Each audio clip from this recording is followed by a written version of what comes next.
قسما بالله رب العالمين ما ارتضينا غير دين الله دين فهو دين الحق دين الأنبياء إنه الإسلام نور وضياء. هذا الدر وهذه الكلم بمديح الهادي تنتظم ضاءت بالمختار الظلم وحلا في مولده النغم.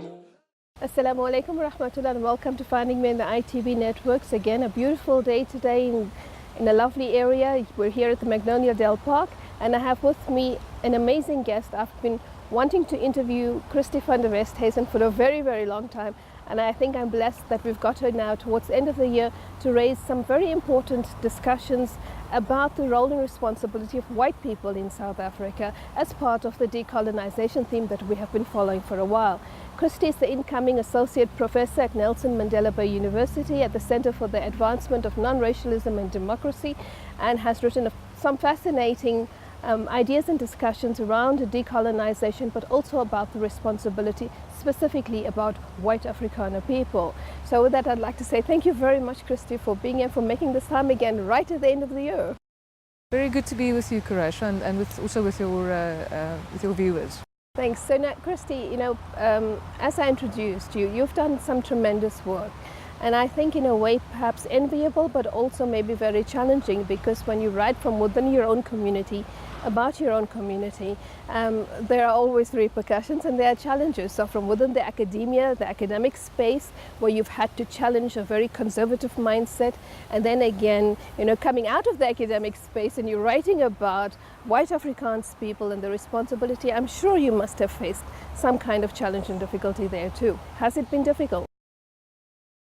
Well, one grows quite a thick skin, as the years pass. I've been doing this kind of work for about 25 odd years. So as time passes, you actually become more resilient, in the face of criticisms and so forth. And I've also realized the fact of the matter is it's very important for me to show the diversity within Afrikaner ranks and to be a voice that actually represents at least part of that diversity. Of course, I'm not the only alternative kind of voice, and I'm very glad to say that. And it's when you keep your eye on that goal, that goal of in a sense breaking open the identity and showing its actual diversity, showing also the exciting things that are happening, that white Afrikaans speaking people are also trying to contribute to our democracy and so forth. When you keep your eye on that goal, then when the criticism and even the trolling. I mean, I've had quite a bit of trolling on social media. I've been called a feminazi. I've been subjected to weird photographs of me like changed with swastikas and yes, and Hitler moustaches painted on me, and the fact that I seem to be quite gender non-conforming for certain men, so that I also get attacked for that. I get attacked for the fact that I'm lesbian, so how can you write about heterosexuals? How can you write about men? What do you know? You're a lesbian, you're a woman, and so forth. So it's that kind of thing that you constantly get. But of course, it's those kinds of arguments are usually very thin. They're not actually substantial in any way. So you can't really take them seriously. They're really ad hominem and it doesn't dismiss your work either, isn't it? Yeah. So they can't. If somebody comes to me with a serious argument really about my work, then I'm very happy to engage with it, and I also do all the time. But those kinds of attacks, ultimately, people obviously have a lot of there's male privilege, heterosexual privilege, and white privilege to protect, and they work hard to try and protect it.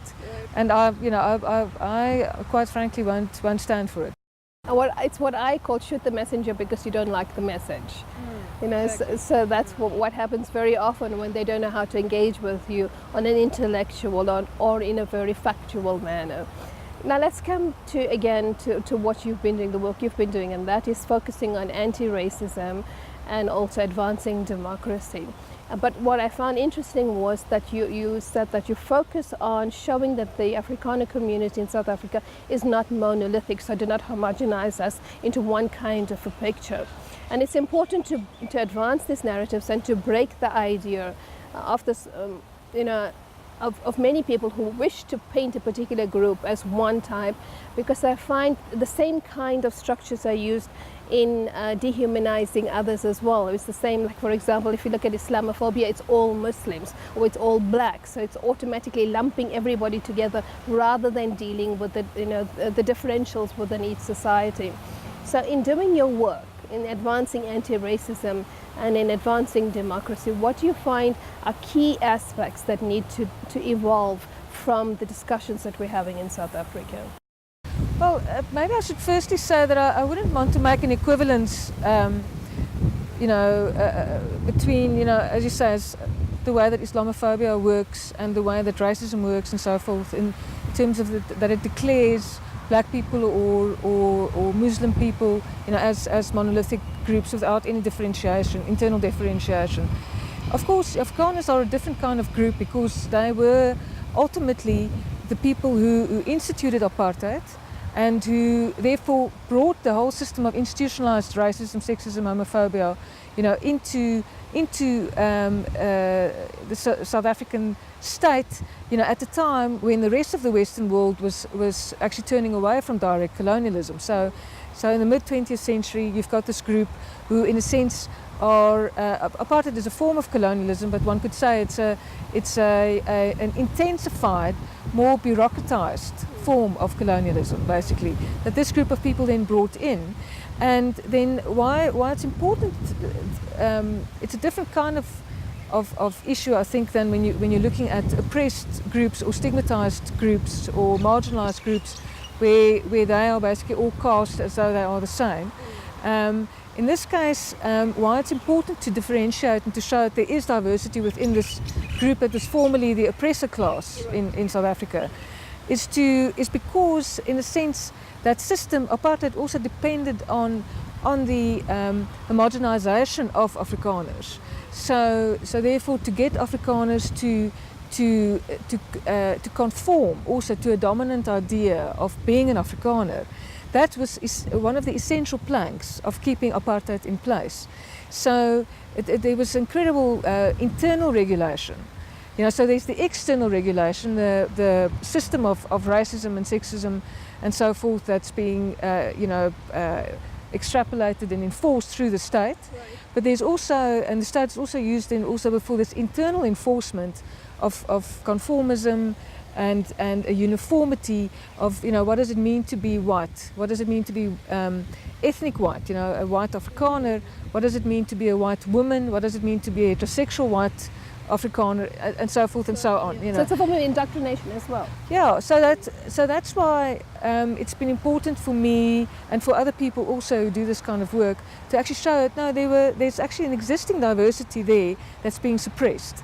And that's what nationalisms, of course, do. Afrikaner nationalism, in that sense, is not different to other nationalisms. Nationalisms like it's trying to create a so-called organic unity, and therefore it needs to suppress internal diversity. And part of actually breaking out of that oppressive mold is actually to show no, there is actually existing internal diversity. As a woman, for example, there are you need to capitulate actually and make yourself available to a system of gender oppression. In return for that, you then shared in the spoils of whiteness. And that's unfortunately what a lot of white women did.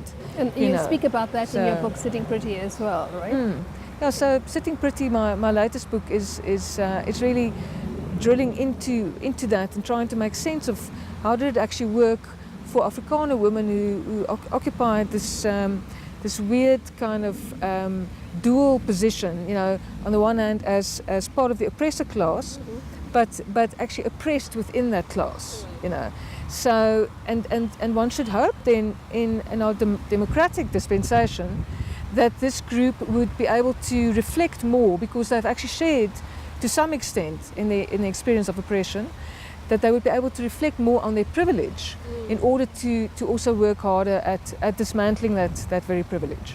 And do you find that after so many years into the new democracy now, as part of your democratic studies, that there has been this kind of reflection? Is there a change in the woman who have been in this position from the decolonial language. We will speak about them being in the zone of privilege, but also being in the zone of non-privilege when it comes to gender relations. As you said, the oppressed class, amongst in the privileged class. So has there been a change? A white Africana woman being, how shall I say, more enthusiastic about the transformation in South Africa and willing to surrender because there is a cost to the question of transformation? Well, it's a mixed picture, which I'm glad to say, which shows that there has been quite a shift over the years, and what you can see is that there are longevities and continuities, you know, in terms of some Afrikaner women wanting to hold on to white privilege, wanting to hold on to a very particular kind of what I call in the book an ethno-racial heteronormativity, you know, where you have to, you can be professional up to a certain point, but then and then pursue a career up to a certain point, but then you need to just settle down, you know, have children. One is not enough, you know, a number of children, and it has to be with a man, of course, and it has to be within marriage, and then of course from there, and it also has to be the children have to be white, basically. So you get the women who are still clinging to that. That's the old volksmoeder or mother of the nation model, as in the Afrikaner nationalist mold, you know. So you still find women who are in a sense clinging to that, but of course they don't have the nation state anymore for which to reproduce white children, you know. So they're now concentrating on smaller enclaves. So I speak in the book of what I call neo-Afrikaner enclave nationalism. So it's basically a concentration on particulars, and you don't have to go to Orania to go and see it, you know. It happens in particular suburban sort of enclaves, where you could enter certain areas, Centurion and Pretoria East, the northern suburbs of Cape Town and so forth, that are basically white Afrikaans spaces. And it's very difficult for people who don't conform to you know, who are not white, who are not heteronormative and so forth, to actually, not Afrikaners also. And yeah, you know, to actually to be accepted in those spaces. And in fact, quite a lot of work is done to expel people who are seen as other to their identity.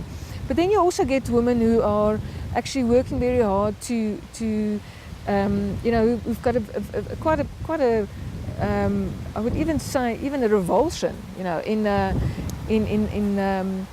Afrikaner identity, how as it played out during apartheid times, and now are really trying to do things differently, you know. So they're actively in their lives, they are adopting anti-racist practices, they are in terms of sexuality and gender, they're also trying to advance a much more open and expansive conceptualization of gender and sexuality and so on.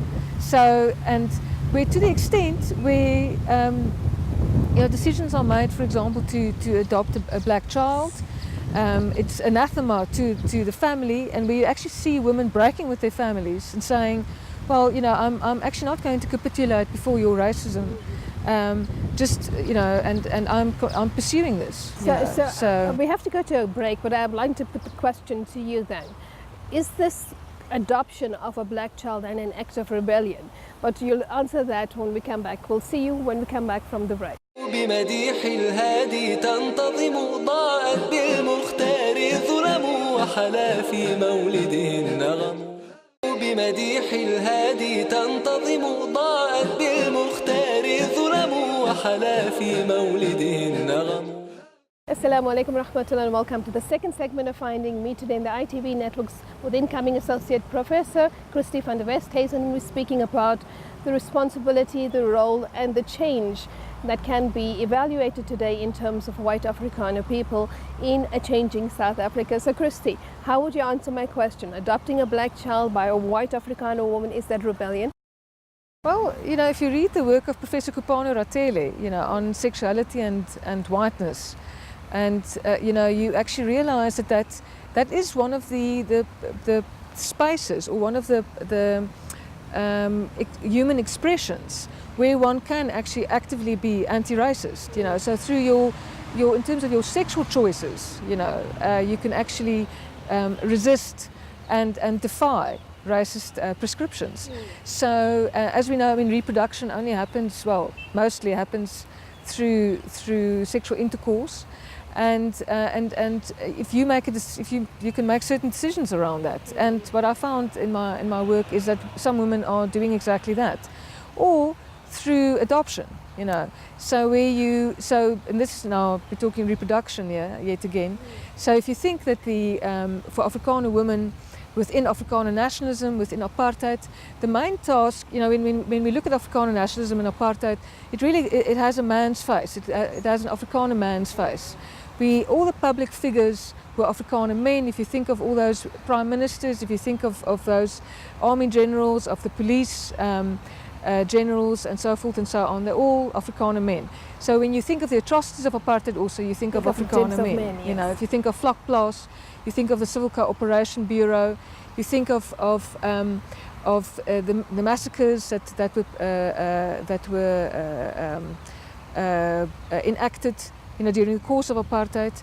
It's always Afrikaner men, but that would then make it seem as though Afrikaner women are somehow innocent, you know, of this crime called apartheid. But of course they're not, because, and this is of course where the feminist perspective becomes very important, because the home is as political, you know. The home is in any nationalism, and also in this nationalism, the home is a prime political site, because this is where particular identities are being reproduced. So children are being conditioned into particular racist, sexist, homophobic dispositions. And that I call that sort of the dirty work behind the scenes of apartheid, you know. And I just want to stop you there. Do you find, or have you felt it, coming into the academic space, that much of that kind of ideology in that dirty space is still bearing fruit in the new dispensation that we are in, and that there are young Afrikaner children, both male and female, who still carry these ideas? Well, yeah, you know, Jonathan Jansen has got that very captivating phrase that he uses. He talks about knowledge in the blood.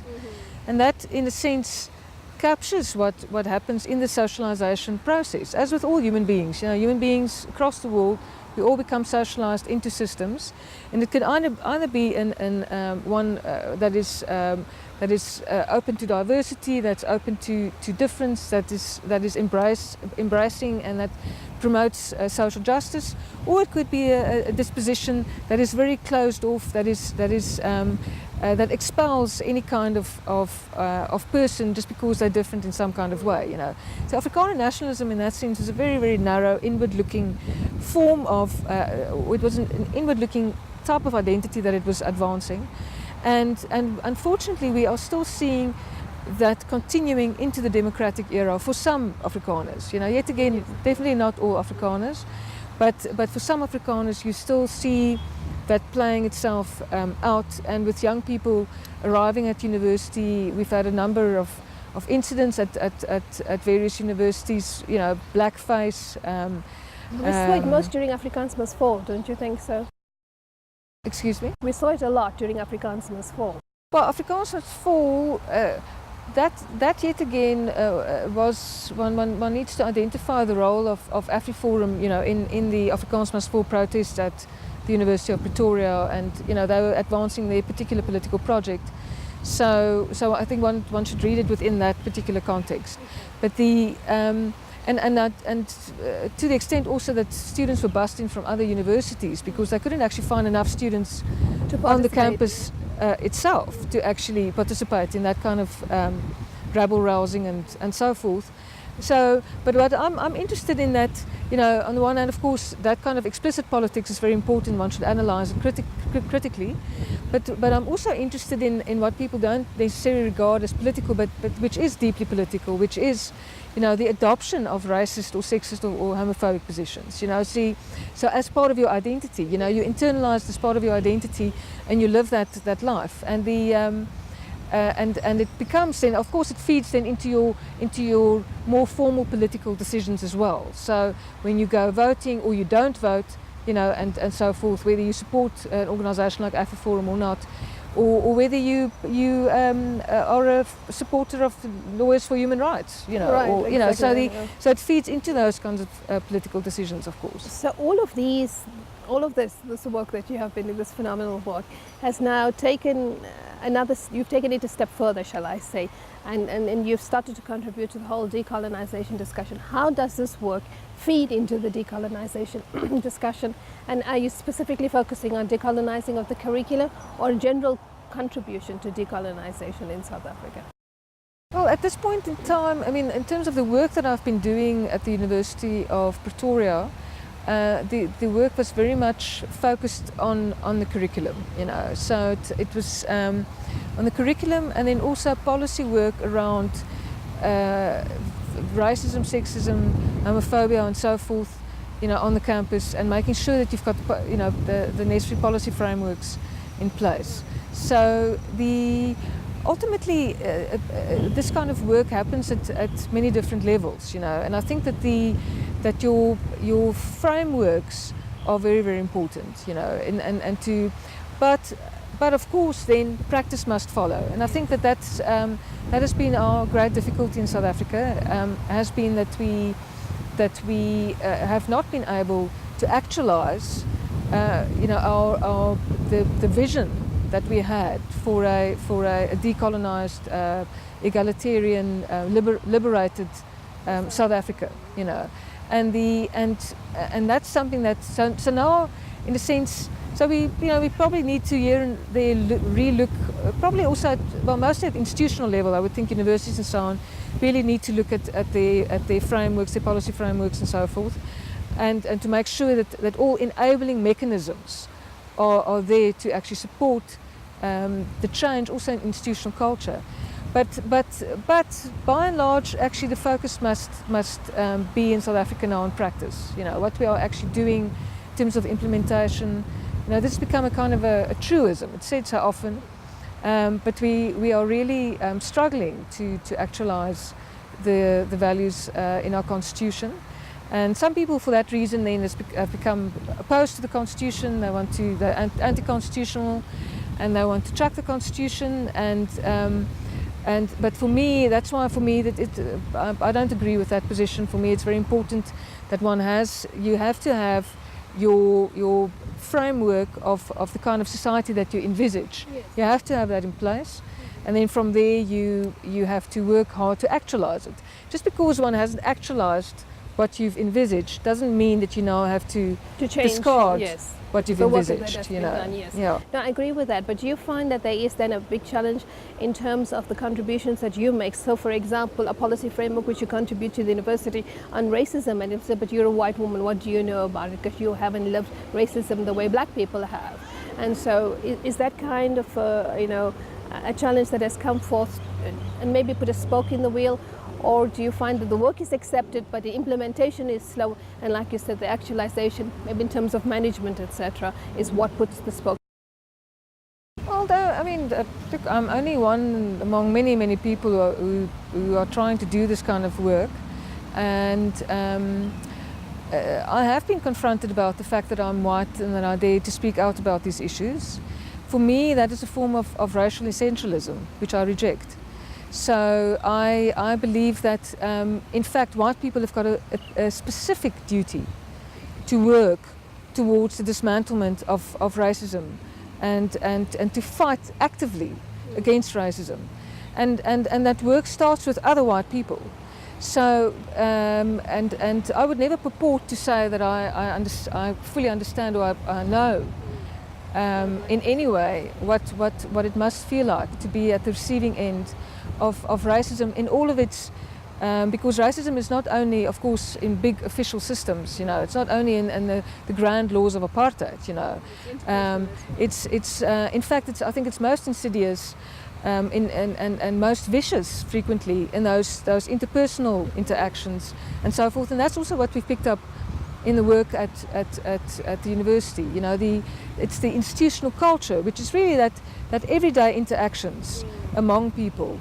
Now, I see that, you know, as a white person, my work is, and my duty is, whether I'm involved in anti-racist work or not, actually, official work, I believe every white person must, in their everyday interactions, be actively working against racism, as should every heterosexual work against homophobia, and every man should work against patriarchy. You know, should work against sexism. So for me, it's if when people say, white people must stay out of this, or white people must remove themselves. Some people actually say white people are intrinsically racist. You know, to the core, you are a racist being, and therefore you actually. Well, the next step from there then is that. What do you then do with these people? That means it's not corrected. It cannot be addressed, and that for me is one small step away from advocating violence, actually, because it's the same kind of essentialist thinking that gave us the massive genocides of the 20th century. You know, so for me it's an absolutely unacceptable position. Just like I don't believe, because racism is actually about ascribing some kind of core to black people. A core you can read on, racism basically says on the outside of people's bodies you can read something intrinsic about them inside. I reject that kind of position 100%, and I believe that we must be very, very careful, especially if we say that we are anti-racist. We must be very careful. Also now we have to realize what's the historical epoch that we're in. We are in a time of rising populisms across the world around race, gender, sexuality and other differences, also religion, as we know. And the most terrible atrocities are already being perpetrated, you know, because of that. So we have to be extremely careful that we don't just capitulate before that kind of thing. That thinking can be very seductive to people, actually, because you can solidify your own position as us opposed to them, and it's feel-good spaces, right? You know, it's feel-good spaces. But we're at the end, and I'd like you to leave us with a parting message or a comment, especially to the South African audience that has been listening to you today.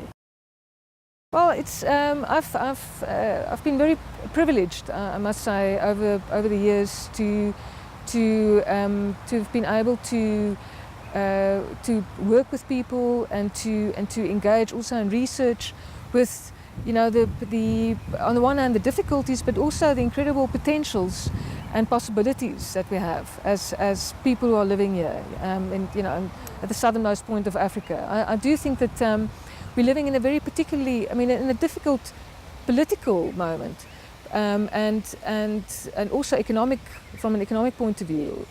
But at the same time, there has been incredible change, and the change that we've been able to bring about so far can be brought, can be taken and must be taken much further, but also in a more radical way, basically, to really get down to the roots of injustice, and particularly socioeconomic injustice. We haven't gotten the opportunity to speak about socioeconomic injustice, but that's the one legacy of apartheid that we have not addressed successfully. So in my engagements with people, I'm just very happy to know that there's lots of energy to deal with this still, and that and I believe that we do have the capacity to really bring about the necessary change. Thank you very much, Christi, for sharing these ideas, and I'm happy to end on your note, and that is a very positive note, because sometimes we just get stuck on that moment and we don't know how to go further. But like you said, we can envision a better society and a better future. So once again, thank you for sharing your ideas. Fi amanillah, wassalamu alaikum wa rahmatullah.